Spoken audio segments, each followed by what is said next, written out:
السلام علیکم ناظرین، جب سے حضرت انسان اس کرۂ ارض پر آباد ہوئے ہیں، یعنی حضرت آدم علیہ السلام سے لے کر آج تک لاتعداد انسان اس دائرۂ فانی میں آباد ہوئے، اور ان انسانوں پر حکمرانی کرنے کے لیے بہت سارے انسانوں کو دنیاوی بادشاہت بھی ملی، جن میں کچھ بادشاہ تو اپنی جرأت و بہادری اور عدل و انصاف کی وجہ سے مشہور ہوئے، اور کچھ اپنے ظلم و جبر کی داستانیں چھوڑ گئے۔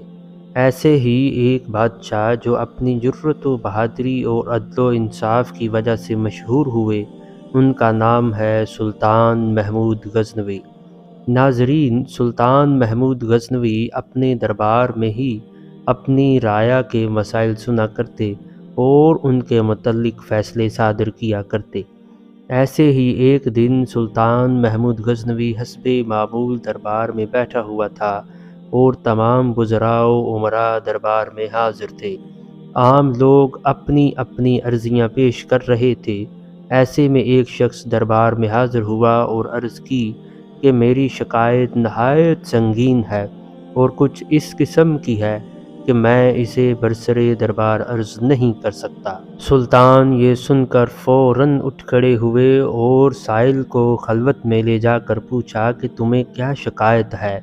سائل نے عرض کیا کہ ایک عرصے سے بندگان عالی کے بھانجے نے یہ طریقہ اختیار کر رکھا ہے کہ وہ مسلح ہو کر میرے مکان پر آتا ہے اور مجھے مار پیٹ کر باہر نکال دیتا ہے، اور خود جبراً میرے گھر میں داد عیش کرتا ہے اور میری بیوی کے ساتھ زبردستی کرتا ہے۔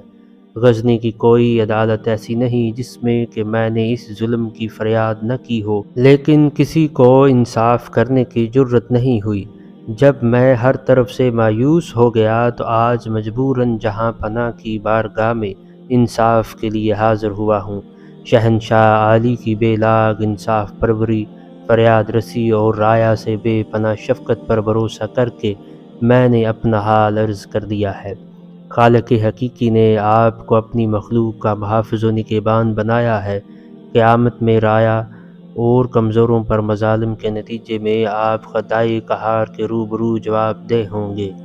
اگر آپ نے میرے حال پر رحم فرما کر انصاف کیا تو بہتر ہے، ورنہ میں اس معاملے کو منتقم حقیقی کے سپرد کر کے اس کے روبرو عنایت فیصلہ تک انتظار کروں گا۔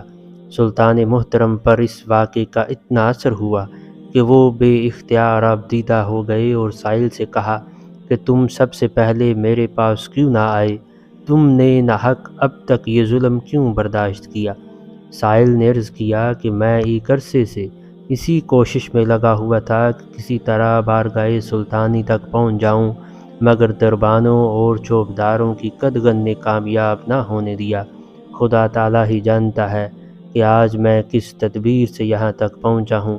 مجھ جیسے غریبوں اور مظلوموں کو یہ بات کہاں نصیب ہوتی ہے کہ جب چاہیں بے دھڑک دربار سلطانی میں حاضر ہو جائیں اور سلطان کو اپنے درد دل کی کہانی سنا سکیں۔ سلطان نے سائل کو اطمینان اور دلاسا دے کر تاکید کی کہ اس ملاقات اور گفتگو کا کسی سے ذکر نہ کرنا، اور جس وقت بھی وہ شخص تمہارے گھر آئے اسی وقت مجھے اس کی اطلاع کر دینا۔ میں اس کو ایسی عبرتناک سزا دوں گا کہ آئندہ دوسروں کو ایسے مظالم کرنے کی جرأت نہ ہو سکے گی۔ سائل نے عرض کیا کہ مجھ جیسے بے کس و بے یار و مددگار کے لیے یہ کیسے ممکن ہو سکے گا کہ جب چاہوں بلا کسی مزاحمت کے خدمت سلطانی میں حاضر ہو جاؤں اور مطلع کر سکوں۔ سلطان نے یہ سن کر دربانوں کو طلب کیا اور سائل کو ان سے روشناس کرا کے حکم دیا کہ یہ شخص جس وقت بھی آئے ہمارے پاس پہنچا دیا جائے اور کسی طرح کی مزاحمت نہ کی جائے۔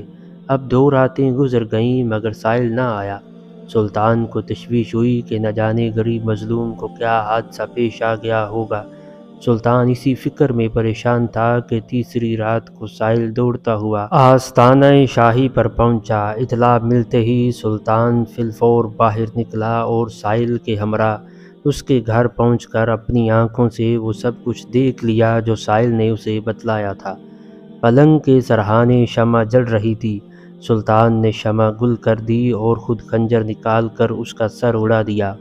اس کے بعد شمع روشن کی گئی تو مقتول کا چہرہ دیکھ کر بے ساختہ سلطان کی زبان سے الحمدللہ نکلا، اور پھر سائل سے کہا کہ اب تم اطمینان سے اپنے گھر میں آرام کرو، اب انشاءاللہ عز و جل تمہیں کوئی تکلیف نہ پہنچے گی، میری وجہ سے اب تک تم پر جو مظالم ہوئے خدا کے لیے انہیں معاف کر دو۔ یہ کہہ کر سلطان عالی وقار رخصت ہونا ہی چاہتا تھا کہ سائل نے دامن پکڑ کر عرض کیا کہ بندگان عالی نے جس طرح ایک مظلوم کے ساتھ انصاف فرمایا، حتیٰ کہ اپنی قرابت داری و خون کا بھی مطلق خیال نہ کیا، اللہ تعالیٰ آپ کو اس کی جزائے خیر عطا فرمائے اور اجرت عظیم عنایت فرمائے۔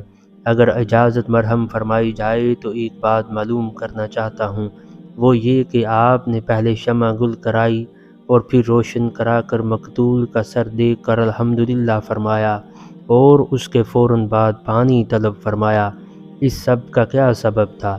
سلطان نے ہر چند ٹالنا چاہا، مگر سائل کی اصرار پر اسے بتلانا پڑا کہ شمع گل کرنے کا مقصد یہ تھا کہ مبادا روشنی میں اس کا چہرہ دیکھ کر بہن کے خون کی محبت مجھے سزا دینے سے باز رکھے، اور الحمدللہ کا سبب یہ تھا کہ مقتول اپنے آپ کو میرا بھانجا بتا کر تمہیں شاہی تعلق سے مرعوب کر کے اپنی خواہشات نفسانی کو پورا کرنے کے لیے راستہ صاف رکھنا چاہتا تھا۔ خداوند کریم کا ہزارہ شکر ہے کہ یہ شخص جو خود کو میرا بھانجا ظاہر کرتا تھا جھوٹ پر تھا کہ محمود کے متعلقین کا اس شرمناک بےہودگی سے کوئی تعلق نہیں، اور پانی مانگنے کی وجہ یہ تھی کہ جب سے تم نے اپنا واقعہ سنایا تھا میں نے عہد کر لیا تھا کہ جب تک تمہارا انصاف نہ کر لوں گا آب و دانہ مجھ پر حرام ہے۔ اب چونکہ میں اپنے فرض سے سب قدوش ہو چکا ہوں اور تشنگی کا شدید غلبہ تھا، اس لیے میں پانی مانگنے پر مجبور ہو گیا۔ اس کے بعد سلطان وہاں سے رخصت ہوا۔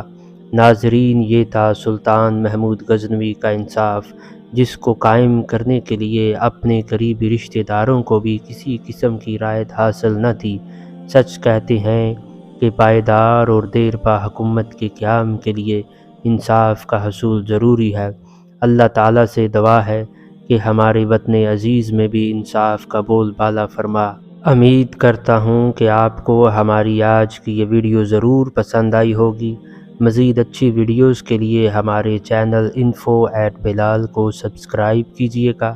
اپنا خیال رکھیے گا۔ اللہ حافظ۔